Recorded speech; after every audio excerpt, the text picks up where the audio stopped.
నేటి యువతే రేపటి భవిష్యత్తు అని నమ్మిన సిద్ధాంతాన్ని నమ్మిన వ్యక్తిగా గౌరవ ముఖ్యమంత్రి గారు నారా చంద్రబాబు నాయుడు గారు,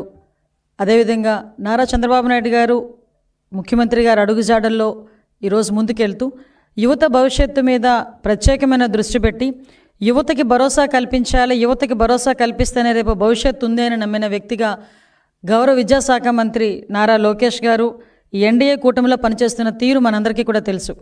వాళ్ళే కాకుండా ఈరోజు మంత్రివర్గంతో పాటు అదేవిధంగా రాష్ట్రంలో ఉన్న ప్రజాప్రతినిధులందరూ కూడా ఈరోజు ఏకదాటి మీదకి వచ్చి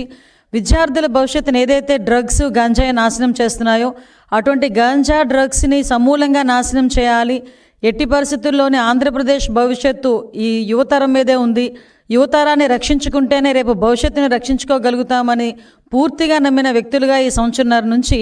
ప్రత్యేకమైన దృష్టి పెట్టి యువతలోని వాళ్ళ భవిష్యత్తు మీద ఆశలు కలిగించడానికి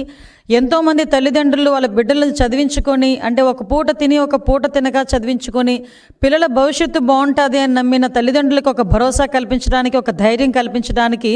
ఈరోజు ఎన్డీఏ కూటమి ముందుకెళ్తూ పనిచేస్తున్న సందర్భం కూడా మీ అందరికీ తెలుసు. దానిలోంచి పుట్టుకొచ్చిందే ఈగల్ వ్యవస్థ. ఆ ఈగల్ వ్యవస్థని ఈరోజు స్థాపించిన తర్వాత సుమారుగా 1.5 సంవత్సరం కాలంలోని ప్రత్యేకంగా మేము చెప్పుకోదగ్గది, మేమందరం కూడా గర్వించదగ్గది, గాంజా ఏదైతే కల్టివేషన్లో జీరో గాంజా కల్టివేషన్ తీసుకురాగలిగే పరిస్థితి ఈరోజు వచ్చిందంటే